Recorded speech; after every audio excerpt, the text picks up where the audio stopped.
It's round 4 of the Highline Racing League Culture Designs Truck Series. This evening we head to a road course for the first and last time this season. It's the second ever international race in the Truck Series' history at the Okayama International Circuit. Last season, we traveled north of the great United States to Canada for the one and only road course race at Motorsport. This year, we travel across the Pacific Ocean to Japan for 45 minutes around this historic circuit. I am your producer and commentator, River Page, and as we welcome you in here just about a minute and a half into qualifying, we watch Justin Gibbs piloting the number 93 Chevrolet down this short chute and through the final sector of the racetrack to get his first and I believe only qualifying lap underway. I'm not sure how I haven't memorized if there's one or two yet, but we'll figure it out along the way as we have done just about every season so far, or every race so far. And we'll ride on board with Justin Gibbs first in practice in the 93 machine.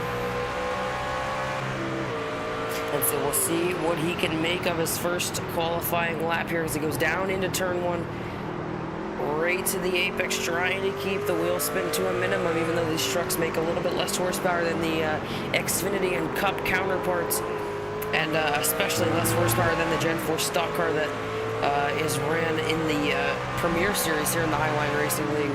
These trucks do not shy from spinning those rear tires at all, and so we'll see how they can manage the rear end, because I believe as a pretty solid road course racer, I feel like keeping the rear tires in check is gonna be the name of the game for the win here as he goes down into the hairpin after this long back straightaway, 4th gear all the way down to 1st. Wrapping it around, he was nearing 30 miles an hour right there, so these guys are keeping the pace down. In 2nd gear through here, cuts to the left-hand corner down this short chute that we first entered in at. And we'll see what he makes of it here as he goes down into, here, you know what? I'm gonna get a little track map here up on my cellular device. Okayama National Circuit track map. Now I know where everyone is. And I'll get the corners. It looks like every corner has a name. So this corner is named Last Corner. Wow, that's real creative. So 11 corners on this track, about 2 miles if I'm not mistaken. And so we'll see what happens there as Justin Gibbs comes across the line. Him and Terry Brooks will go 1-2 as the only trucks to have set a lap so far, 1:38.5 and a 1:39.2. Now Ryan Hines goes to P2 with a 1:39.1 into 4th, Dylan Poteet into 5th, Matt Muir. Jacob Holm up to 6th, Matthew Rodriguez into 7th, Andrew Siegel, Ryan Potter out on the racetrack, and we'll watch them as the Jim's Breakfast 99 makes his way through the hairpin at turn 5 to turn 6 and turn 7, named Revolver and Piper. Interesting. As the 99 comes around to turn 8, 9, and 10.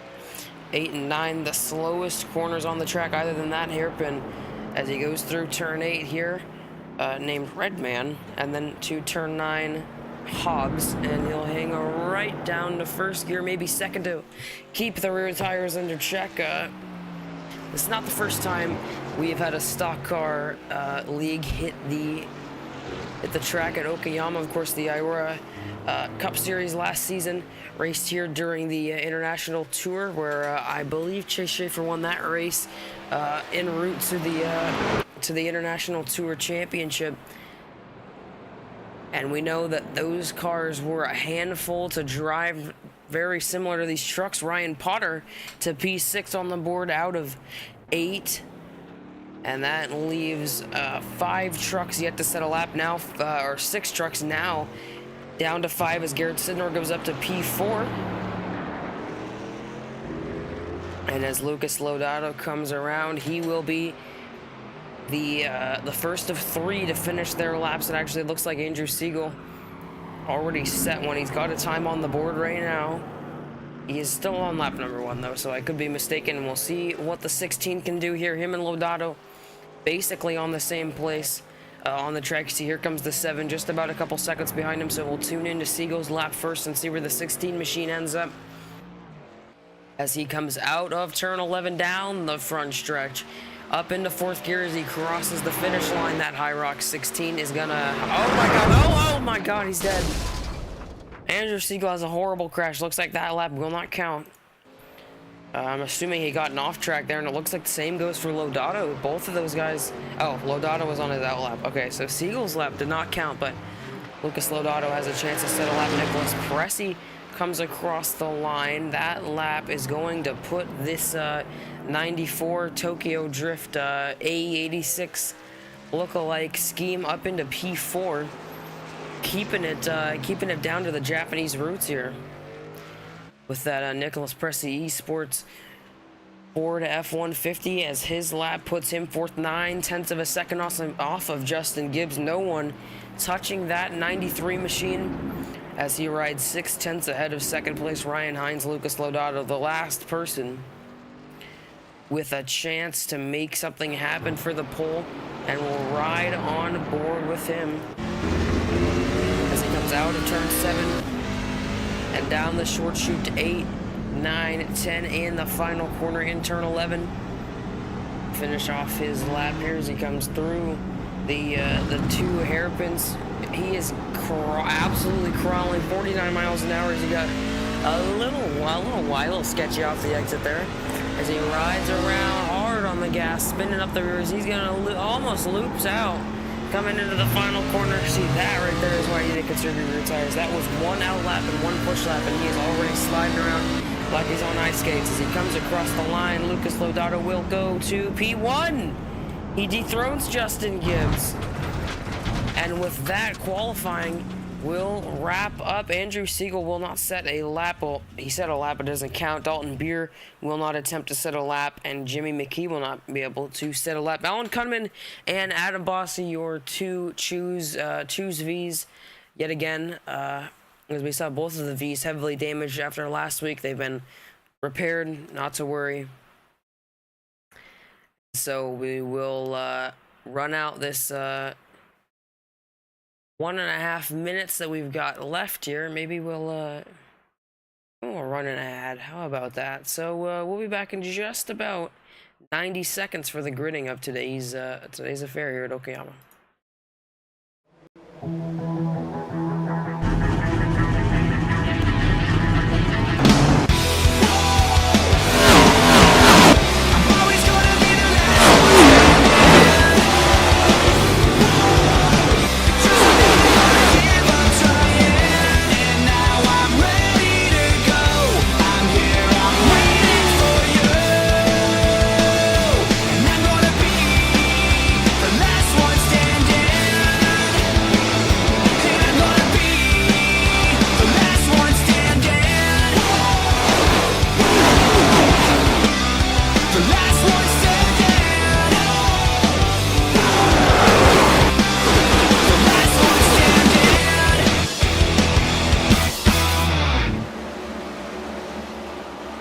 This message is brought to you by the rebrand of Throttle Graphics and Designs.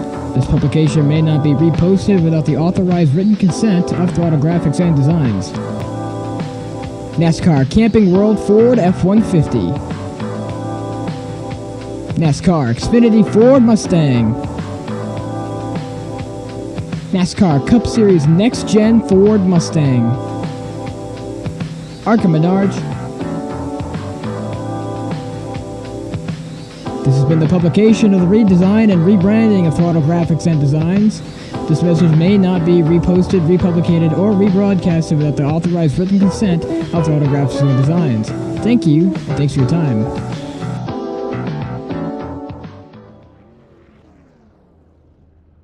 As the field makes their way to the grid in between turns 7 and 8, we'll get the lineup for you here as they'll take the short way around the track for the pace lap. And we'll get to your pole sitter here. Lucas Lodato sits atop the timing charts for, I believe, the first time in the truck series, in his truck series career. Don't quote me on that though. And so we'll get the rows up on the screen here. Lucas Lodato, of course, on the pole alongside Justin Gibbs, who is about 2/10 or so off of him in qualifying. There was another 6/10 back to Ryan Hines and Terry Brooks, 3rd and 4th. And then about, say, a second off of the pole sitter Nicholas Pressey in 3rd gear, or row 3. In 5th gear, Sidnor, reigning champion, in 6th. Dylan Poteet lines up 7th, and Matt Muir in 8th. Rounding out the top 10, Ryan Potter and Jacob Holm in the 10th position. Starting in 11th, Matthew Rodriguez in the 51 machine alongside Jimmy McKee, 11th and 12th. Row 7, Adam Bossy, of course, one of our choose cones for today. Dalton Beer will line up on the outside of row 7. Alan Conman will line up on the inside, but he is the other choose V, of course, so we won't count him. And Andrew Siegel will line up on the outside of row number 8. And so that will do it. 14 trucks ready to race. It looks like only 13 of them are going to hit the track. Dalton Beer is not out on the track. 45 minutes for today's affair, and we'll see how that goes. Oh boy, yeah, we better change that to time. As the field rolls off the grid and immediately into the 2 hairpins of turns 8 and 9. Okay, local yells unless we completely block the track. Okay, great. So, should expect 45 minutes of straight racing action. Possibly a pit stop, I'm not quite sure how that's gonna go, but we will we'll learn as the race goes on, as the field comes off of turn 10 and to turn 11. Off of the West Coast and across the Pacific Sea. Down the front stretch, and for the second time outside of the United States, the truck field will take the green flag. Lucas Lodato leads us to the green here in Japan. He quickly blocks that outside and takes away the 93's chance of even attempting to make a move. A couple drivers off into the grass. The 76, the 94 of Pressey goes around completely, head on in the wall. No damage for the 94. He keeps it green. Matt Muir in the back right here got caught up with Jacob Holm, who went way off into the sand. But everyone else keeps it clean. Here's a battle for position with McKee, and I believe that's the 51 of Rodriguez through the right-hander coming up to the back stretch as we go head up to the leaders. There's the 38 of Beer on the track. As we can, maybe if it'll let me look at the leader, I guess I'll just have to do it this way, down the back straightaway for the first time. And here comes the 93 Gibbs. Oh, late on the brakes. Watch out. Oh, there's going to be a little bit of contact. Side by side, the 7 gets the drive off. I think Gibbs gave it back to him right there. To turn 8, Lodato, or to turn 7, and now 8, 9, 10, and 11, Lucas Lodato leads half a second over Justin Gibbs. In second, here's that green and white Chevrolet 93 machine, trying to make up some time in the slowest section on the track. The 7 runs it a little bit wide. We'll see who gets the better exit. Big slide out of the Lodato machine. And like I said before, it's gonna be critical for these guys to save the rear tires. And so we'll see how they can do of that, because I believe that whoever can keep the rears under check the most will come out with the win. But Lucas Lodato will take lap number 1. As Justin Gibbs trails in second, Ryan Hines in third, Terry Brooks fourth, Sidnor fifth, Poteet back-to-back winner of race number 2 and number 3 in 6th, Matthew Rodriguez in 7th, Ryan Potter, making a pass on Jimmy McKee for 9th, as the 9 machine must have had a little bit of a mistake as he has fallen off the back of the 99 quite a bit, and the rest of the field as spread out as it gets, with the 94 of Nicholas Pressey rounding out the field. With that early spin, Pressey's going to have a lot of time to make up. We'll see what he can do there from the 14th position. Here's Lodato, though, still with 0.5 of a second over Justin Gibbs, who clearly can go a lot deeper into that hairpin. Ben Lodato can, making up a lot of time on entry, but sacrificing some exit speed with that as they go through 6 and 7. The 7 car, or 7 truck here, leads them down the short back straightaway. I guess you would call it short shoot, I don't know. And it turns 8 and 9, again, keeping it a lot tighter. Oh, around goes Gibbs. He's going to save it, but he's going to lose 1 spot, 2 spot, 3 spots, maybe 4. There goes Poteet, and back to 6th is Justin Gibbs, the only truck who was hanging onto the back of the 7 there. And at the end of lap number 2, Lucas Lodato with a big old grin on his face as he looks out of the rearview mirror and sees about a 1.5 second gap back to Ryan Hines in third. 2 laps complete here from Okayama. Lodato leads through 1 and 2, then back to Ryan Hines, Terry Brooks, Garrett Sidnor, Dylan Poteet, your top 5. Justin Gibbs back in 6th. Not the way that he wanted this race to start at all, as he's down 4 positions already. He's already starting to struggle with those rear tires, as you saw a big slide out of him coming out of turn 8, and there was no saving that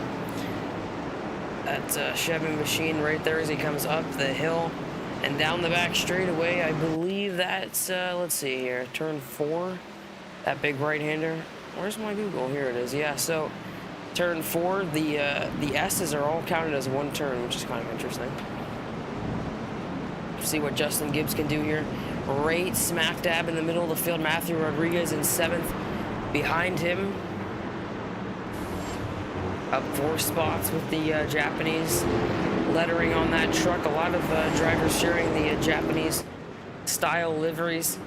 As we look up to the 9 and the 99, those guys both stayed true in America. You see the 70 of Matt Muir with the Japanese lettering on his truck, and then of course back to the 94 of Press. He was already made up a spot on Dalton Beer with the Japanese themed Toyota 86 livery with the Japanese lettering on the side, and the 38 of Beer rounding out the field 14th.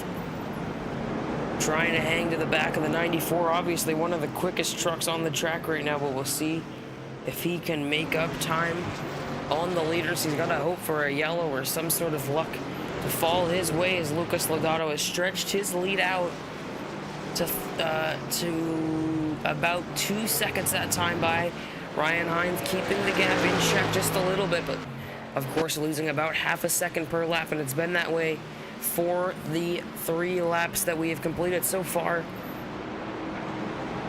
as the 7 comes through turn 4 and down the back stretch.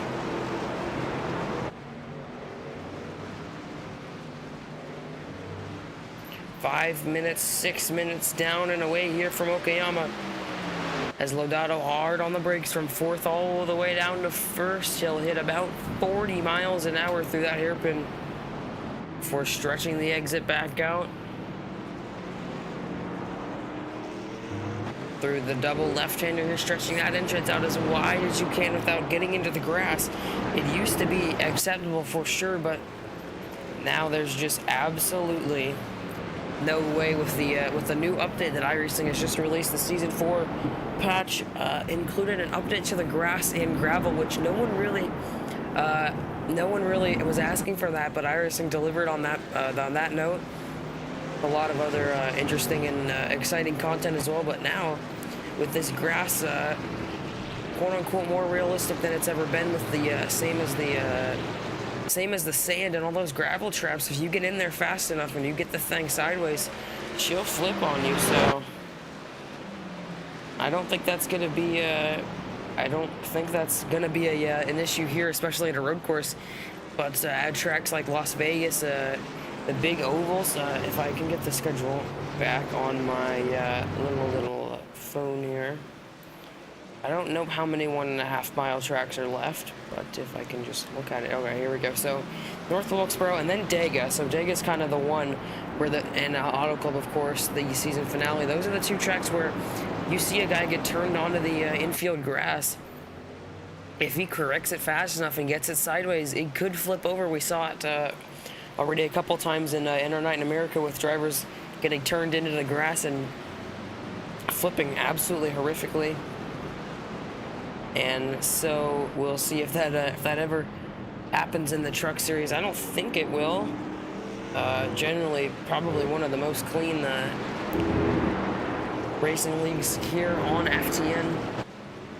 Clean and good hard racing the whole way through. That gap to the race leader with Ryan Hines has started to shrink just a little bit. And we'll see if he can maybe catch the 7 and challenge for the lead. As we'll look through the field here as lap number 5 comes to a close. Lucas Lodato, of course, he's been in first the whole time. Has no plans of leaving it. Ryan Hines has been in second since Gibbs went off track. He rides in second, highest to second. He started in third. So we'll see what happens with that. If he can maybe run down the race leader, Terry Brooks. Well, up one spot from Gibbs going off track. He's been third ever since then. He was fourth ever before. Garrett Sidnor up one spot on the 31 of Poteet, I believe. In P4 in the Speed to Cash 50 machine. Dylan Poteet, speaking of, rides in fifth in the Waffleplex Toyota. Rounding out the top 5, Justin Gibbs. Fastest in practice, second highest qualifier, was right on the back of your race leader when he went off track. Has not been able to gain up any spots since then. And he's got 2 seconds. Back to Matthew Rodriguez in P7, that 51 machine. Down the back straightaway in a land of his own right now. He's got 7 seconds back to P8. Jimmy McKee in the 9 machine. Running in 8th, he's got about 20 car lengths or so back to Ryan Potter in 9th. Here's the 99 machine. Up in 8th, got passed back by the 9. He rides in 9th, and Matt Muir rounds out the top 10. Still does not have any information on the ticker. I don't know why. We'll have to get that fixed for next week. Look at the 94 of Nicholas Pressey. Up into 11th after that early spin. He lost 3 spots. Or he's lost more than that. He's gained 3 spots back, and he's going to look for 4. We'll see if he can get it. This is the closest battle on the track right now. Muir and Potter side by side on board with Pressey in 11th. Oh, Muir just cuts across his nose like he isn't there. And look at the left rear damage on the 70. That shouldn't be too big of a deal for him, but now Pressey's going to be eager to get by, especially he could have front end damage. We'll just take a look real quick, actually. Here we go. As Pressey goes from the move, he's got a completely clean front end. And he'll complete the pass on the 70. Can he make the corner? Yes. Driving it in super deep. Makes it stick, and so Nicholas Pressey up into 10th. Matt Muir down to 11th. Jacob Holm riding in 12th, 6 seconds off of that top 11 right now, 5.5 as he runs down some time on Matt Muir through the first 2 corners on the racetrack. In P12, Jacob Holm, he's been up in this group right at the end of the top 10 and right behind it the whole race, and he rides right there after going off in turn 1 on the start in P12. Dalton Beer in a 13th, almost didn't make the grid, and now he rides in 13th, highest to 12th. Lowest was dead last, but he got 1 spot up from that. He got 2 spots up when he lost 1. He rides at 13th, and Andrew Siegel rounds out the field in the High Rock Vodka number 16 machine. About 5 seconds off of Dalton Beer, 40 seconds off of Lucas Lodato, your race leader, as Andrew Siegel rounds out the 14 truck field. Here, live on FTN for race number 4 of season 2. Oh! Big slide right in the back of the camera. Matthew Rodriguez, yeah, he got a little bit loose right there. He got a little bit loose, that's what you call that. Let's see what happened. Gotta look at just how hard these guys are struggling. As here's Rodriguez coming out of the final corner. In P7.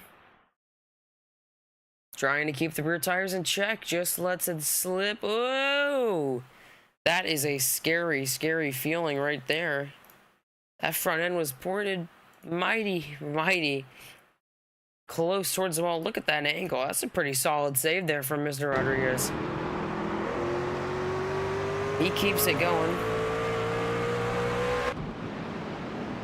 And now he rides in 7th. Lucas Lodato, your race leader. However, still holds a 2-second gap strong over the rest of the field. Does not show any signs of lifting up here. Coming up on lap number 9. This is the 8th lap. Looking to complete it here with about 14 minutes or so down and away, maybe a little closer to 13. As Lodato comes across that white stripe around pit entrance, I should say, to turn 11, finish out the field, and with that marks, let's see, gotta get my phone out for this one. As Lucas Lodato leads the field to lap number 9, and if I can do this correctly, oh, that's the wrong one. That's the wrong one. There we go. We'd like to thank our broadcasting associate at Tango Paints for the best custom iRacing paint schemes and liveries on the platform. Contact Tal Owen on Twitter using the tag Tango Paints. Top-notch schemes provided at a starting price of $50 that will up your game and represent your racing identity along the way. This is your Tango Paints lap 09, presented live on FTN. If this had 109 laps, we would be on lap 109, but obviously, we don't got time for all that. As Lodato leads, he stretched the gap by about 0.6 of a second back to 2.6 to Ryan Hynes. Lost a little bit of time there through that first 4 corners or so as he comes down to 5, 6, and 7, the slowest section on the racetrack about to unfold. And it's absolutely agonizing in this truck because there's just so little rear grip. You want to put the power down so bad. That's why this track is always great for low horsepower cars like the Formula V, the Choose V. Most open wheel cars are just a lot more fun here because you can get the power down. These guys are having to struggle to put the gas to the floor, and they're not be able to do that until they get all the way up to 3rd gear probably. Let's listen in. Still in 2nd gear. No full throttle there. And as he comes out of the final corner there, he puts the pedal down full throttle just at the end of 2nd gear.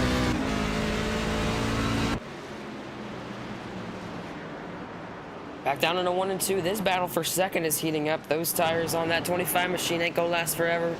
And the 23 of Terry Brooks taking advantage of that, running him down. Garrett Sidnor still on board. Whoa, big slide. Watch out. The 25 did a little power slide there, Tokyo Drift style. He saved it, but the 23 of Terry Brooks is going to be right on his rear bumper here as they come down to turn 4. The 23 looking for some momentum off of the corner. He is not going to get it, unless he can get the power down. Doesn't look like it. Garrett Sidnor got to run off the corner, though. Sidnor looking in on this battle for 2nd. As with that little power slide, dropped the gap to the leader of Lodato to 4 seconds. As these guys are going to get closer and closer to that 25 machine, they're going to race harder and harder and lose more and more time to Lodato.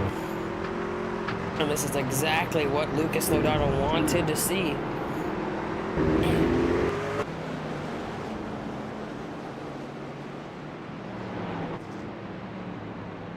As the 7 machine comes around, the hairpins there, the switchback 180s, the S-bends, he'll make his way to the start-finish line to complete lap number 10. 28 minutes to go, 17 minutes in here for the 45 minutes of Okayama live on FTN.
Racing isn't easy, but experiencing it is. iRacing puts you in the driver's seat with the industry's leading sim racing game. Drive on laser scan replicas of the greatest racing circuits from around the world. Go head-to-head against other drivers chosen by skill-based matchmaking to ensure competitive racing at every level. Compete across all your favorite series. In officially licensed cars, engineered to deliver the most accurate driving experience possible.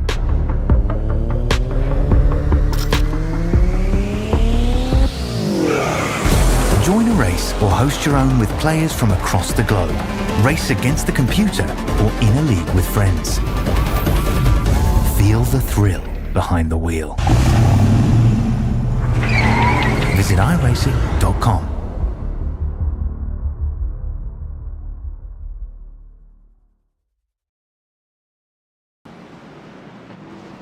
Coming back to you live on FTN, 20 minutes in the books here. If you're interested at all on any Fireball Talks NASCAR related content, make sure to scan the QR code and join our official Discord for race information and access to interviews for in-house productions, notified every time we go live, behind the scenes, and anything else you can really think of in the Fireball Talks NASCAR Discord. Scan the QR code on the screen right there. Now, the 7 of Lodato had that lead stretched out basically to 5 seconds, but it's evened out now as Terry Brooks got around Ryan Hines, and Sidnor and Poteet followed suit. The 25 absolutely on the struggle bus right now, as he got absolutely freight train. Next up is Justin Gibbs, who, I'm not gonna lie, I expected him to come back through the field with the pace he had, but evidently he's either playing it for the long run or he is struggling as well. We know he's got a fast truck, and it's no hit against the 93 machine, but doesn't quite have the pace that he had before he made that mistake. And as they come down the back straightaway right now, he's got 10 seconds to make up if he wants to get back to the race leader. He's got about a second and a half to Ryan Hines in P5. Lucas Lodato continues to lead in the 7 machine. That lead stretched out to over 5 seconds now. He's going to go ahead and take it through the S's in second gear, conserving the rear tires, as has been the motto for basically the whole field. Maybe not first gear, even for pace, as it'll slip the rear end so much, but the 7 obviously has got it mastered. Still 5 seconds on Terry Brooks as he comes out of turn 10 to turn 11 to finish lap number 13. As if I take a look here, it looks like they... Yeah, no, okay. So iRacing is giving us an estimation of about 27 laps, it looks like. And we've got the time limit as well, but it looks like we're going to be about halfway through here, obviously on time, as the field comes through the first couple of corners, and we've got 10 seconds to go before that mark, and there it is. So we'll hit halfway in the 45 minutes of Okayama here live on FTN. The 7 of Lucas Lodato still with a 5-second lead over Terry Brooks. There it's Sidnor in third, Dylan Poteet right there, about 2.5 seconds behind, as Ryan Hines is going to make a move on Poteet, and there's Hines gaining 1 spot back. As we got the extremely stabilized and high-speed drone following the 25 machine. They're going to go side by side through turn number 5, and Hines is going to take this spot. Right up the inside and through into P4 goes the Mobile 1 number 25 machine, and we'll see if Justin Gibbs can get around Poteet the same way that Hines did. As they go down into the hairpins, the switchback here, left and right. A good passing zone if you can get in there late on the brakes, but oh, another big slide for 93. That's what caught him off the first time, and it was right there on the left-hander, not the right-hander, but the same thing, and got in the grass and lost spots, and he hasn't been able to recover And so that just proves that right there, shows you what one mistake can do. And so he'll fall off of this battle by about 2 seconds or so now. Up to Dylan Poteet, who's got 6/10 on Ryan Hines. Hines stretching the gap out. Garrett Sidnor and Terry Brooks. The only other battle on the racetrack that is close enough, that is as close as those two, and the 50 is trying to run down Terry Brooks, looking for P2. We'll ride on board with Sidnor down the back straightaway and see if he pulls or loses. Well, I get the point standings on my phone, though I know Dylan Poteet is still the points leader, obviously. Of all the full-time drivers, he has won. He's won both the races that were won by full-time drivers. DJ Stagner, full-time in the Cup Series, took home the win at Daytona and the Daytona Sweep. Dylan Clark second in the point standings right now, and Terry Brooks in third, so this will be a good day for Terry Brooks, as he sits 19 points off of Dylan Poteet. Lucas Lodato in fourth. It looks like Lodato is 28 points off of Poteet. Then Garrett Sidnor, 34 points off of Poteet.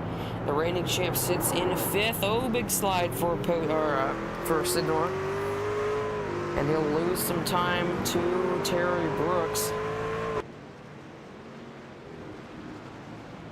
As the first of the lap cars gets put down and away, that is the 16 of Andrew Siegel, not having quite the day he wanted right now, as he just got lapped by the race leader. There goes the 7. Through the shot goes Lodato. 4.5 seconds back to Terry Brooks, who started to make up some time.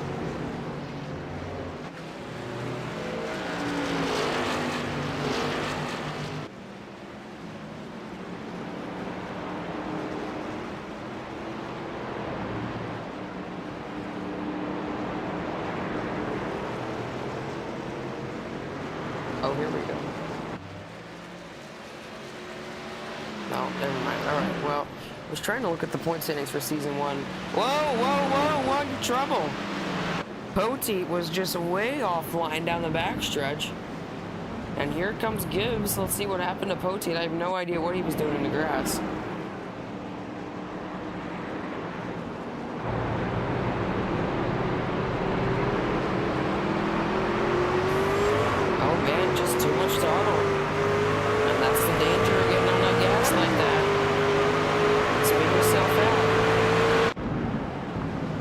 That's exactly what happened to the 31, but luckily he kept it straight. And he hangs on to the spot. Justin Gibbs was hoping for just a little bit more of a slip up there from Poteet. Did not get it though.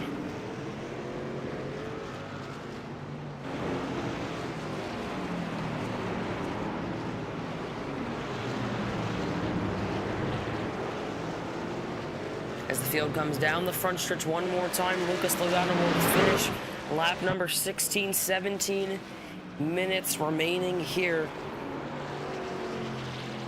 in the I-Line Racing League Truck Series. One and only road course race at the Okayama International Circuit. Lucas Lodato has dominated to this point, and he continues to stretch his lead out.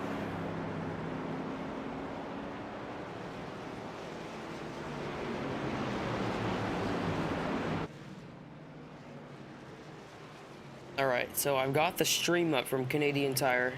I do remember this was the race where I broke my microphone, and so there was no commentating for the final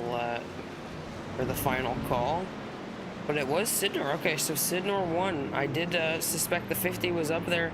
Chad Winstead came home second, and then it was Searles in third. So two drivers that did not make the field today, did not make the race. The guy who's leading right now, Lucas Lodato, came home fourth. I believe he ran out of fuel. Let's see. If I'm not mistaken, the 7 did... Oh, yeah. Oh, my God. Was he leading? Oh, they were racing. They were racing for the lead on the last lap. My goodness, that was a fantastic race. It's a shame my mic was unplugged. The 7 ran out of fuel racing for the lead, so this would be quite some redemption for Lodato, looking for his first career win. I'm not mistaken again.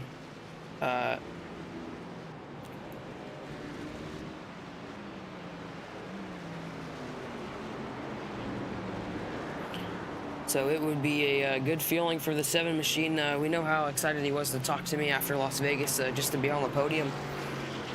Was a good feeling for Mr. Lodato. And so he's hoping he can replicate that in a little bit more here. 15 minutes to go. And we'll take you side by side for one last break, and then to the final run to the finish here live on FTN. This has been coverage of Race 4, the Highline Racing League Truck Series at Okayama.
Racing isn't easy, but experiencing it is.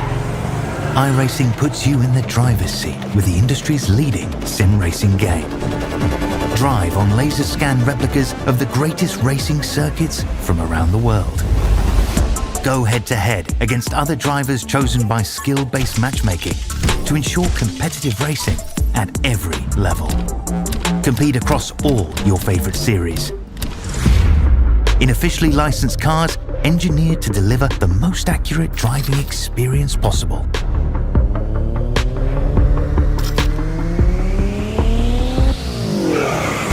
Join a race or host your own with players from across the globe. Race against the computer or in a league with friends. Feel the thrill behind the wheel. Visit iRacing.com.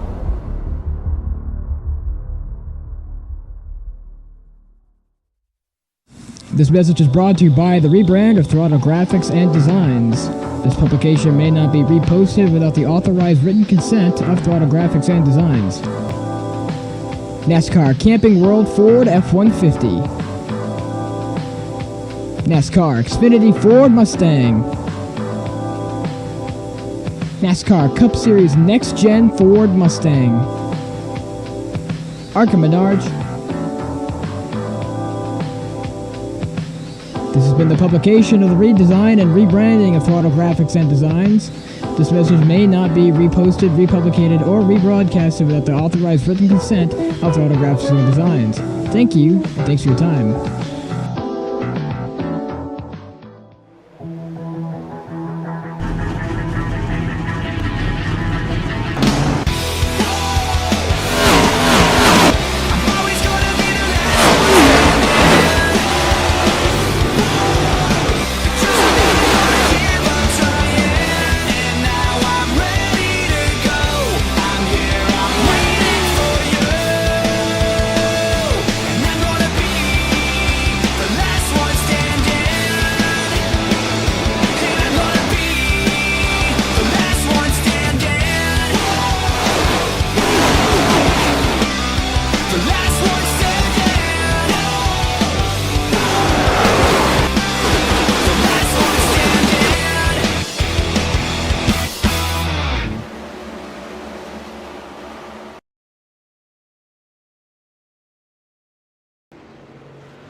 coming back to you live on FTN, just nearing 10 minutes remaining here at Okayama, and one of our front runners has had a big mistake, and it is Terry Brooks in the 6, and it looks like Justin Gibbs has also had a mistake happen. Here's Terry Brooks back in 6. We're not sure what quite happened to him because we weren't watching, but this happened just recently. And so we'll see if we can see what happened to Gibbs. He was right up in that top 5. Here he is in front of Ryan Potter, who's back in 9th, so I think we have to go farther than this. Oh, he's on pit road.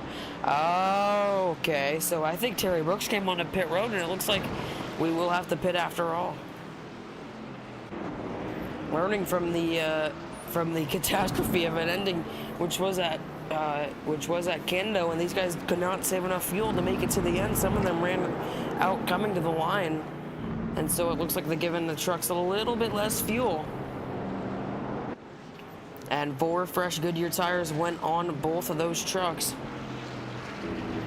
So we'll see if Lucas Lodato comes to pit road or if he elects to try and save.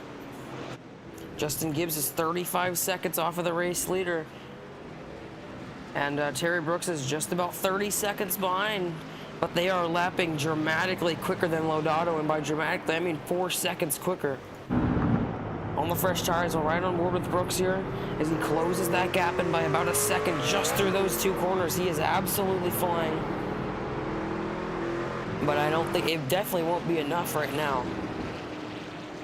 Right now he's got to make up 3 seconds, or he's got to make 3 seconds every 1 minute, which is about 5 seconds a lap, which it's possible, but I just don't know if he has enough pace. Even with the fresh tires, I don't know if there's even a realistic chance of that happening. Is that lap by, he was only 2.5 seconds quicker than Lucas Lodato, which is still a pretty wide freaking margin, but it's not enough to catch the 7. So we'll see if Lodato has to come down pit road or not.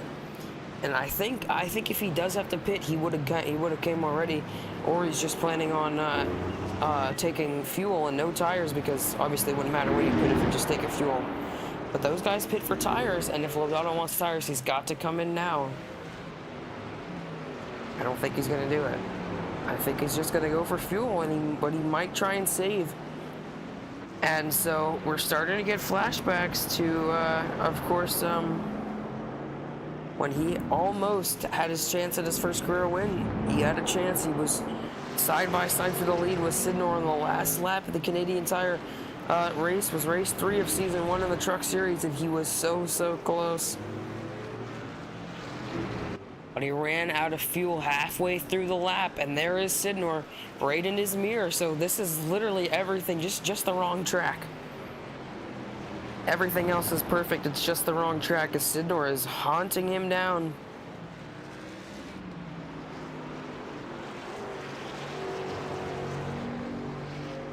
So we'll see if he can hold off Sidnor, and we'll see if he can make it on gas.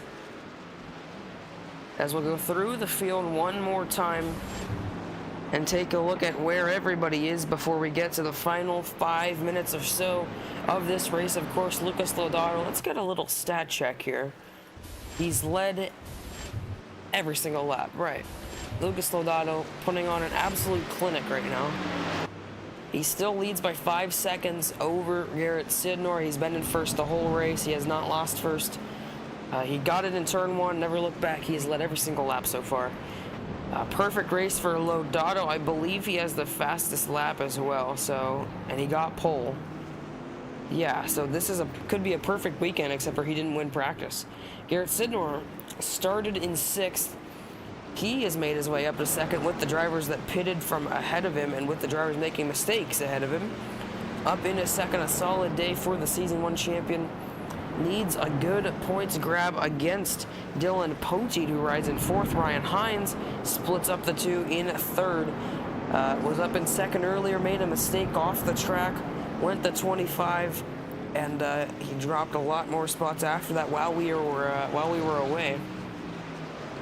He rides in 3rd, lowest of 5th, of course, highest of 2nd. Dylan Poteet the points leader. He won the last 2 races. He won at Richmond, he won at Las Vegas. A near perfect season so far for the 31, trying to close out a pretty solid day here. Poteet, obviously not a road course ringer by any means, but he's had 2 solid finishes in the 2 road course races. Well, he's ran solid in both of them. Of course, this one isn't over yet, so we don't know. Terry Brooks, only 23 seconds off of the race leader right now, but not catching him close enough. The services and supplies. Number 23 Chevrolet makes his way through turn 1. Lois, the 7th, got his way back up to 5th. Justin Gibbs, fastest in practice. He sits in 6th right now on fresh tires as well. Him and Brooks looking to dog it out for the final top 5 position. Nicholas Peresi rides behind these guys in a P7. Lowest to 14th with that spin on the first lap, but he's made his way up to the middle of the pack, and he rides 7 seconds ahead of 8th place Matthew Rodriguez. Rodriguez here about 7 seconds, like I said, off of Nicholas Presti. He's got 16 seconds to P9 all by himself. He's been right in this this 4-position group from 7th to 11th. He rides in 8th right now, behind Nicholas Presti, ahead of Ryan Potter. Ryan Potter in 9th right now. He's been 8th, 9th, and 10th, and he is right in the middle of that right now. Jacob Holm is taking that 10th spot away. Holm 11 seconds off of Ryan Potter right now. He was in the back earlier after he went off track, but he's made up a couple spots with other drivers going down with issues, one of which was Matt Muir. We saw contact earlier. He still has no information on our graphic. You see that left rear damage as Matt Muir struggles, as one car might have just gone around in front of him. Heard a power slide going on.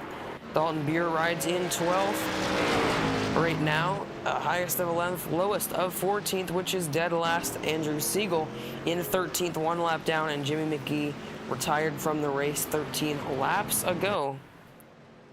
And so with that, we'll go up to this lead battle and see if Lucas Lodato can make it on fuel. And this is going to be the only way anyone else wins the race unless the 7 makes an absolutely catastrophic mistake, which I just don't see happening. I would love to see something entertaining go down right here at the end, but I think he's got it locked up. He's just got to take these last couple laps easy. He's got 7 seconds on Sidnor. He needs to ride around, put that thing on to his first career victory in the Truck Series. 3 minutes to go here from Okayama.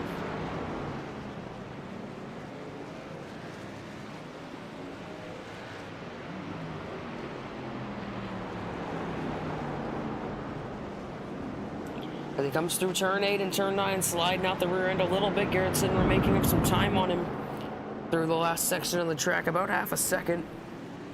But that gap will stretch out as Lodato gets the power down, and he'll come across the line this time to take 2 laps to go here in Japan, overseas, for the only time this year. The most unique track on the schedule by far, and the 7 is just got to bring it home. He's got 6 seconds now. Back to Garrett Sidnor in second. Sidnor that time by with a 1:43.880.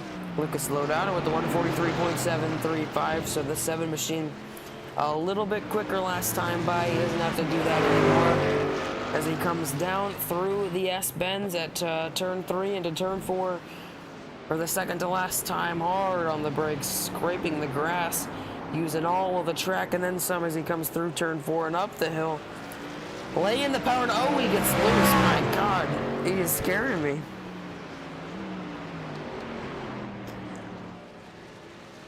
Lucas Lodato, of course, he's made every race so far, and if this will cooperate with me, he sits 4th in the standings right now.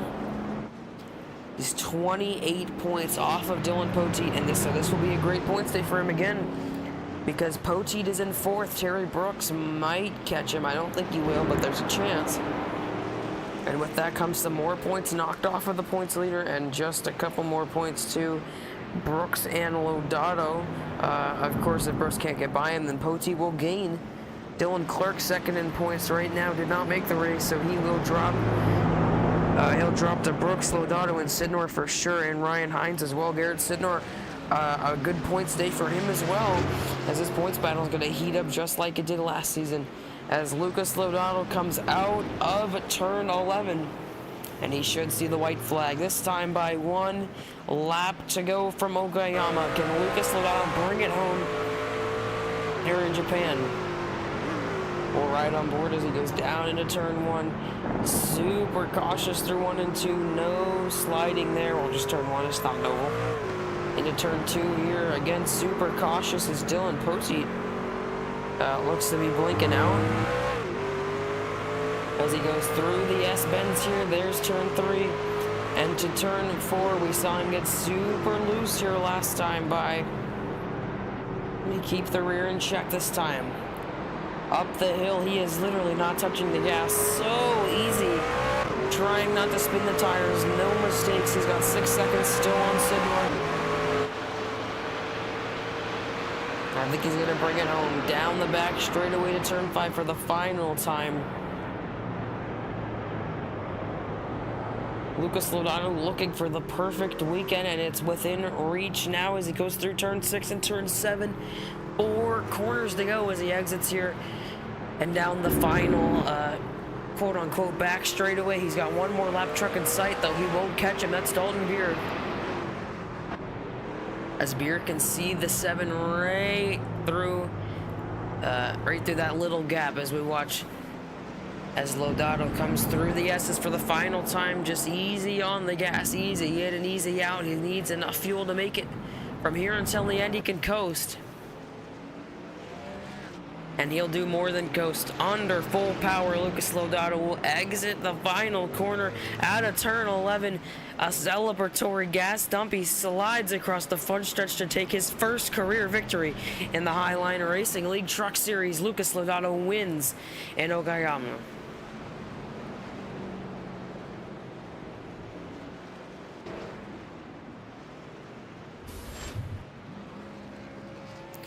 First career victory in the Truck Series for Lodato, and he will burn it down. Out of turn 1, Garrett Sidnor into 2nd, and Ryan Hines salvages 3rd. Poteet, Brooks, your top 5. Gibbs, Rodriguez, Pressey, Potter, and Muir. Your top 10 is Lodato. Will fly around and come back to the front stretch, surely to get some donuts in for us.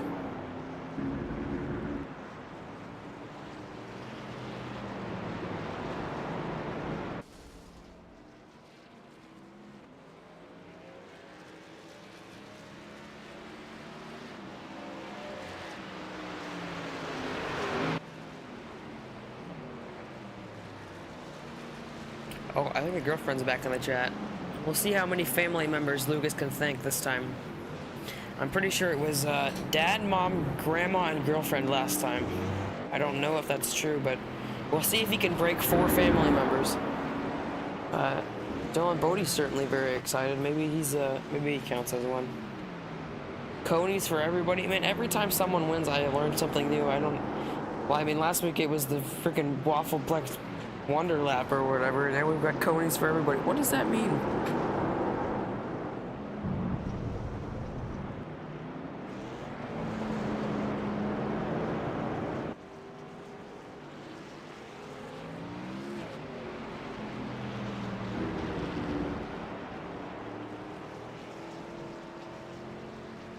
Here comes Lodato. He's gonna keep her going with some momentum. 69 miles an hour. Nice.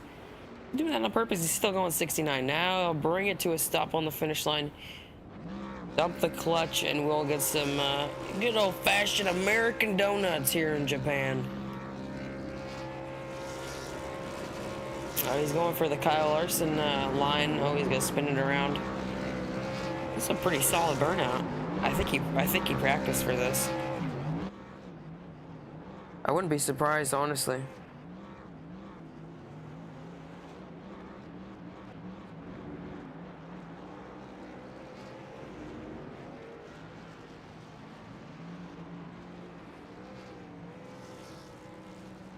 We'll give Lucas maybe 20 more seconds of glory, and then we'll pull him in for the interview as the 16 of Andrew Siegel will come across the line. He will finish his race up, and that is the final car on the track. P13 Siegel comes across, and right in unison, Lucas Lodato blows up. And so we'll talk to your race winner. I can't wait to hear what he has to say. I think this time, so hard. His chat is so far away from mine. Oh, he went to the interview room. Thank goodness. Lucas Lodato, first career win. How's it feel? Pretty good, man.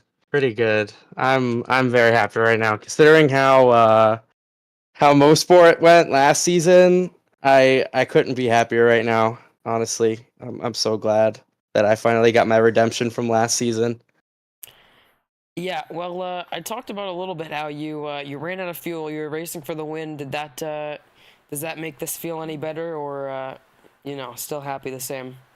So much better. I mean, the whole day today I've been thinking how this was going to be my redemption day from that mistake. I went through all the emotions of through this race of do I pit, do I not pit, the same exact things that I did in the last time when we were at Motorsport, and I I didn't truly know, but then looking at the auto fuel and seeing how much fuel I had extra, I knew it was good, and I knew I was taking care of my stuff so well the whole race, just creeping along. And I knew that if I had just kept on that and didn't slide the tires and didn't heat them up, that I would have been fine to the finish. And it ended up working out really well for me in that I really, I hit it. Everybody had tire fall off, but I never really started getting to like the undrivable stage of the fall off. So it kept, stable the whole race, and that's all I really needed. Yeah, well, at the end, especially, there was people, just drifting all around, so I assumed saving the rear tires would be pretty important. It seems like that was the case. Yeah, man. I was not sliding at all. I mean, I was just creeping along. There were places where I could see the guys behind me were pushing and gaining time. I mean, Garrett started catching me. I said to Jacob in the chat, I'm like, Garrett's low-key catching me. He had it within 5 seconds or under 5 seconds, and then I started to flex the muscle a little bit with like 3 or 2 laps to go. I started to open the gap up a little bit more. Kind of unnecessary in the end, but it all worked out. So. All right. Well, next week, let's see, North Wilkesboro, I think. Yeah. So you have to go back to an oval next week. North Wilkesboro, how do you feel about that? Well, last time that I had an interview with you, we went from a big track to a short track, and you asked me, how do you feel about going to a short track? And I was like, I feel good everywhere. And then I drove awfully last week. So I definitely, I'm definitely better at the big tracks. For my, for my part-time premiere schedule, I plan on doing the big tracks and sort of avoiding the short tracks. So I'm hoping that I could just sort of gain some points and move on and keep this push for the championship going. All right. Well, congratulations on the win. Anything else like to say? Need any Yeah. family members to thank? I do, yeah, as per usual. Thanks to my girlfriend Lily for watching, as always. Thank you to any Bearcat Motorsports guys that were watching, if anybody. Thanks to the admins for hosting, and thanks for the broadcast river. I appreciate it. And arigato to everybody in Japan. Thank you. I see. Chili dog from Skyline Chili. All right. Well, you go get you one of those chili dogs. Congratulations. Oh, that sounds like a good idea. I might go ahead and go do that. All right. Congrats. Thanks, River. Oh, well, he was going to say something nice. Talk to you, whatever. Okay, Lucas Lodato wins. Second place, Garrett Sidnor. Let's see, there he is. Garrett Sidnor came up just a little bit short, but second place, probably not something to complain about. How do you feel? Yeah, I feel pretty good for having, literally the practice that was given being the only experience I had on the track today. Good to really walk out of here with a second place finish. That was a battle for sure. Lucas was a class of the field all day, though. He had just an outstanding race from him. I was surprised we were even within 5 seconds of him most of the race until that final little bit. But yeah, good race. Glad we got our best finish of the season today. All right. Well, we saw. I think was it Terry and one other, the 93, who came down on pit road and got tires. Do you think you ever considered that in your head and thought it would have worked out, or just second was your best chance?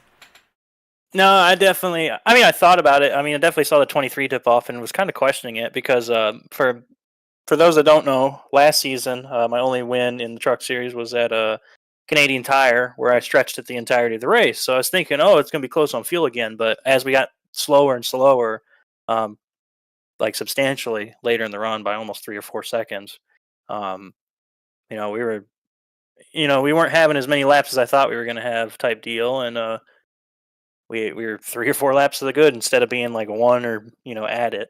So no, I wasn't thinking about pitting. Honestly, I was going to run the whole thing. That was my plan from the start. I honestly think Terry doing it was a good shot. I don't think we would have had that opportunity to come through like he did from where we were. So yeah, happy with second, and that's how we got it. All right. Next week is North Wilkesboro. I just said I should remember. How do you feel going from Japan in the road course to the short track? Wilkesboro's not really been kind to me over my iRacing endeavors, but I really enjoy the track. We'll definitely see how it works out.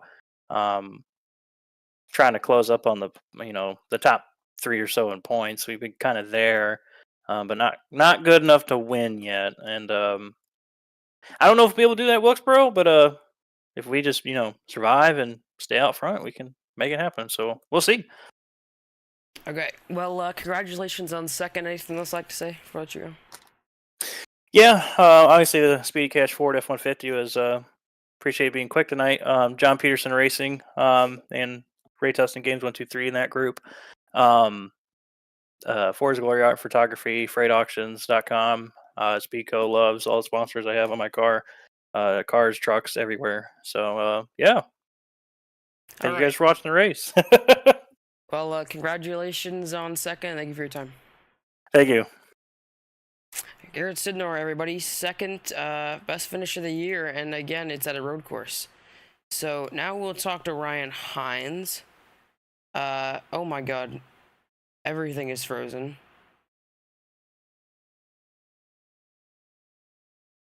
Alright, give me just a second. I need to get the point settings back up. I don't know what is going on. There was some technical difficulties here, guys. Alright, let's see. I've got everything back up that I wanted to look at. There we go. Ryan Hines, third on the night. How does it feel? Honestly, it feels really good. I didn't get a ton of practice going into this one, and usually I'm not super good at road courses, so thankfully I had a decent amount of laps here from when I used to run C-class road racing stuff. I was just trying to get up the license rankings and some Mustangs here. It paid off. I felt like I was a little slow through the slow section, and that really hurt me. But all in all, I'll take a third. I'm satisfied with that. All right. Well, I'll ask you the same thing I did with Garrett. A couple of the guys that you were running with pitted with maybe like 15 minutes left. Do you ever consider that? Because I know you're a little slidey at points in the race. Tires ever seem enticing to you? Honestly, there the last 5 laps or so, I was starting to question whether I should have pitted, just because, like you said, I was so loose, especially there in the big carousel there in 4, and then again in turn 10, I just felt like I was so sideways, and I didn't want to spin out and screw myself that way. But I didn't know if getting tires that late would pay off, and obviously it was the right decision not to. Terry needed a couple more laps to be able to catch me, and I think Justin got tires as well. They were both kind of running us down, but I think I made the right decision. But it was certainly one I had to think pretty hard about. All right. Well, congratulations on third, eighth. Else I can say before I let you go? I think you nailed it, man. I appreciate it. All right. Thank you for your time. Thank you. So Ryan Hines, second top 5 of the year. I don't know about top 3s. But a good points finish for the 25 and for the 50 and the 7, of course. That will surely close things up on, that's the wrong button, on Dylan Poteet. But 31 still kind of wagged his finger at those guys. He came home 4th, so basically the best he could have gotten behind the people he's racing in the points. And so with that, pull the results up right here. Then we'll close out the stream. Lucas Lodato, of course, the race winner, 7 seconds at the end, stretching the win to Garrett Senor in second. Ryan Hines closes out the top 3 in third. Dylan Poteet and Terry Brooks, your top 5. Justin Gibbs, fastest in practice again, in second on the start. Got off track, got a couple spots and then pit, and will never recovered from getting to 6th at the beginning of the race. That's where he ends up. Matthew Rodriguez in 7th, in a land of his own, 20 seconds ahead of him and 15 seconds behind him to Nicholas Pressey, who spun out earlier in the race on lap 1, turn 1 actually. He ends up in 8th. Ryan Potter in 9th, and Matt Muir in 10th. Coming home 11th, Jacob Holm in the 76 machine, and Dalton Beer in 12th. Andrew Siegel, the only truck not on the lead lap, he comes home in 13th, and Jimmy McKee did not finish the race. And of course, you have our 2 gracious Choose Cones, Choose V's right there, 15th and 16th. Don't worry about them. So that will wrap things up here from Okayama in Japan. We head back to the States next week from North Wilkesboro. I don't know why that thing says Thursday. Pretty sure it's on Tuesday, just like every other race in this league's history. So we hope to see you there. Tomorrow, World Cup Series is live. Thursday, the second race of the AOR Cup Series. Friday, I don't think there's anything on Friday. And then we go back to the regular weekend schedule with the Highline Racing League on Thursday, the Premier Series on Thursday with Iowa, and then whatever just happened, I don't really know. And I'll be back on Tuesday again. Hopefully, I don't get suddenly sick again.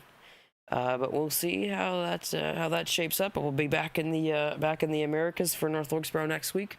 And other than that, thank you all for coming out and watching, and we hope you have a very good night.